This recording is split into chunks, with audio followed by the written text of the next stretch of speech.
ان کی دو حالتوں کا ذکر کیا جو قیامت کے دن انہیں سامنا کرنا پڑے گا، اور پھر اس میں اللہ کی ملاقات کا بھی ذکر کیا ہے۔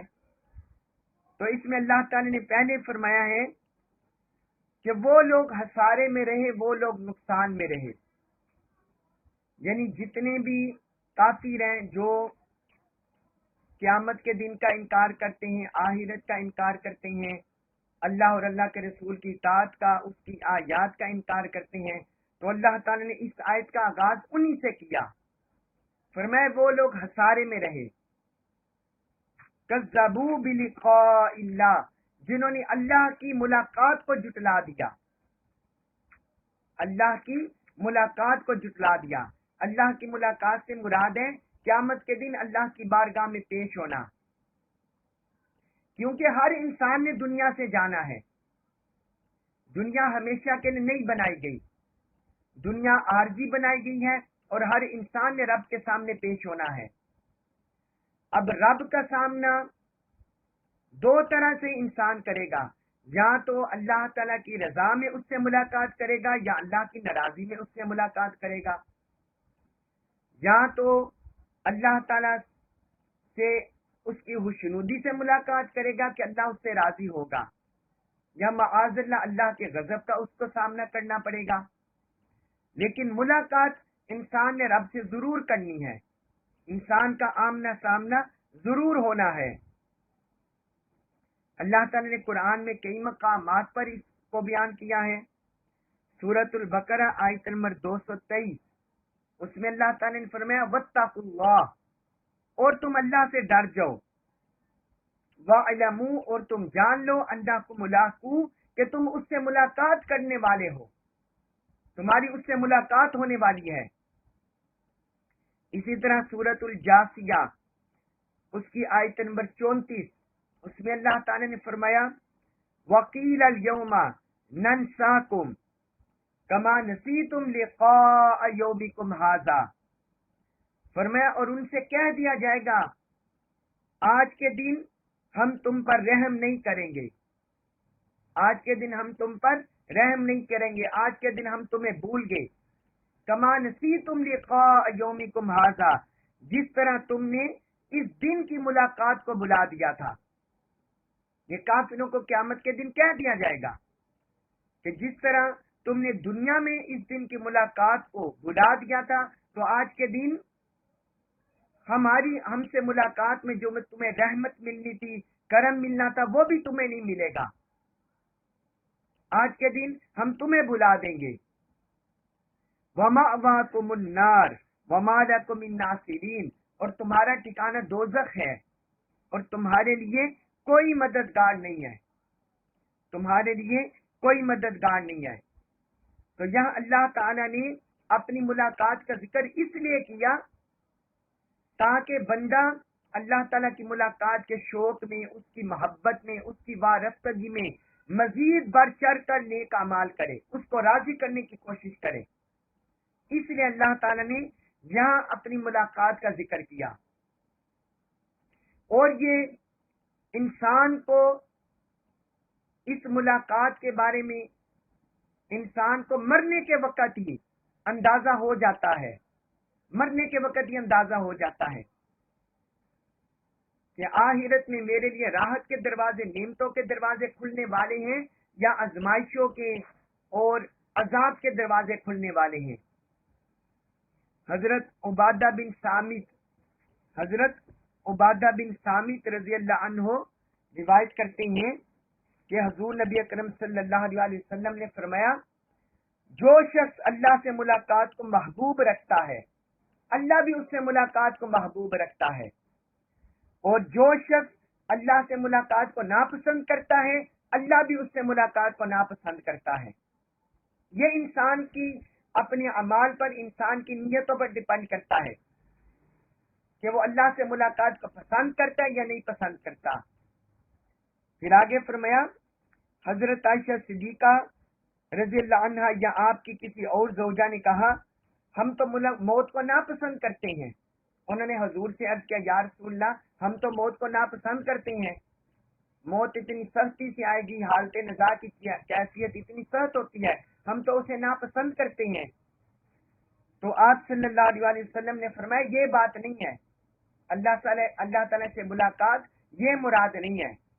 فرمایا بلکہ جب مومن پر موت کا وقت آتا ہے تو اس کو اللہ کے راضی ہونے اور اس کے کرم کرنے کی بشارت دی جاتی ہے۔ جب کسی بھی مومن پر موت کا وقت آتا ہے تو اس کو اللہ کے راضی ہونے اور اس کے کرم انعام کرنے کی بشارت دی جاتی ہے۔ تو اس وقت اس کو آخرت کے سفر میں آگے جانے سے بڑھ کر کوئی چیز محبوب نہیں ہوتی۔ اس کی کوشش ہوتی ہے کہ میں جلدی جلدی آخرت کا سفر کروں۔ تو وہ اللہ سے ملاقات کو محبوب رکھتا ہے اور اللہ بھی اس سے ملاقات کو محبوب رکھتا ہے۔ اللہ بھی اس سے ملاقات کو محبوب رکھتا ہے۔ اور آگے فرمایا اور کافر پر جب موت کا وقت آتا ہے، جب کافر پر موت کا وقت آتا ہے تو اسے اللہ کے عذاب اور اس کی سزا کے بارے میں بشارت دی جاتی ہے۔ اللہ کے عذاب کے بارے میں اور اس کی سزا کے بارے میں بتایا جاتا ہے۔ لہذا اس کو آخرت کے اگلے سفر سے زیادہ کوئی چیز ناپسند نہیں ہوتی۔ وہ آخرت کے سفر کو ناپسند سمجھتا ہے تو وہ اللہ سے ملاقات کو ناپسند کرتا ہے اور اللہ اس سے ملاقات کو ناپسند کرتا ہے۔ یہ دو طرفہ معاملہ ہوتا ہے۔ یہ صحیح البخاری میں حدیث ہے، حدیث نمبر 6507، اور صحیح مسلم میں بھی یہ حدیث ہے، حدیث نمبر 6700، حدیث نمبر 6700۔ تو اس کا مطلب یہ ہوا یہ جو حالت نظام موت کے وقت انسان پر جو کیفیت طاری ہوگی وہ دراصل دنیا میں اس کے گزارے ہوئے ایمان اور اعمال صالحہ کی بدولت ہوگی۔ اگر دنیا میں وہ ایمان پر استقامت سے رہا، اسلام پر استقامت سے رہا، اعمال صالحہ پر استقامت سے رہا، اللہ کی عبادت گزاری پر، اس کو راضی کرنے میں وہ ساری زندگی بسر کرتا رہا تو مرنے کے وقت اسے بشارتیں دی جائیں گی، اللہ کی طرف سے انعامات کی، اکرامات کی، اللہ کے فضل کرم کی اسے بشارتیں دی جائیں گی۔ لہذا وہ اللہ سے ملاقات کرنے کو پسند کرے گا تو اللہ بھی اس سے ملاقات کرنے کو پسند کرے گا۔ اور جس نے اپنی زندگی کفر پر، شرک پر، اللہ کے معاصی پر، نافرمانیوں پر، اس کی بغاوت پر، اس سے کنارہ کشی پر اس نے یہ بسر کی ہوگی تو موت کے وقت وہ اللہ سے ملاقات کو ناپسند کرے گا، کیونکہ وہ دیکھ لے گا کہ اسے کس سختی سے موت آتی ہے۔ معاذ اللہ، استغفر اللہ۔ اللہ تعالی ہم سب کو موت کی سختی سے، تکلیف سے پناہ عطا فرمائے، اور اللہ تعالی ہمارا حشر کامل اہل ایمان جیسا فرمائے۔ تو وہ بندہ جو کافر ہے تو وہ اللہ سے ملاقات کو ناپسند کرے گا تو اللہ بھی اس سے ملاقات کو ناپسند کرے گا۔ تو یہاں اللہ تعالی نے اسی بات کی طرف اشارہ کیا، فرمایا قد حسر الذین کذبوا بلقاء اللہ، کہ وہ لوگ خسارے میں چلے گئے جنہوں نے اللہ سے ملاقات کو جھٹلا دیا، اللہ سے ملاقات کو جھٹلا دیا۔ لیکن یہ اس ملاقات کو جھٹلانے سے قیامت کا دن مؤخر نہیں ہوگا، قیامت آ کے رہے گی۔ قیامت کا مطلب یہ میں اس سے مطلب یہ نہیں ہوگا کہ قیامت نہیں آئے گی، اور میں قیامت اچانک آ جائے گی، قیامت اچانک آ جائے گی۔ تو پھر وہ کہیں گے یا حسرتنا علی ما فرطنا فیہا، ہائے افسوس ہم پر، ہم نے اس قیامت پر ایمان لانے میں تقصیر کیوں کی، ہم نے کمی کجی کیوں کی، ہم اس سے غافل کیوں رہے۔ اور قیامت کے دن اس حسرت میں ہوگے، ندامت میں کریں گے۔ تو قیامت تو آ جائے گی، قیامت ضرور آ کے رہے گی، تو وہ یہ ندامت اور پشیمانی میں ہوں گے۔ اور پھر دوسرا ان کا حال ہوگا وَهُمْ يَحْمِلُونَ أَوْزَارَهُمْ عَلَى ظُهُورِهِمْ، کہ جو کچھ دنیا میں انہوں نے کمایا ہوگا وہ اپنی پیٹھوں پر لادا ہوا انہوں نے ہوگا، وہ اپنے گناہوں کے بوجھ پیٹھوں پر انہوں نے لادے ہوئے ہوگے۔ جو بھی انہوں نے بغاوت کی ہوگی، نافرمانیاں کی ہوگی، اللہ کے احکام کو، اس کی آیات کو جھٹلایا ہوگا، حضور نبی اکرم صلی اللہ علیہ وسلم کو جھٹلایا ہوگا، قیامت کو جھٹلایا ہوگا،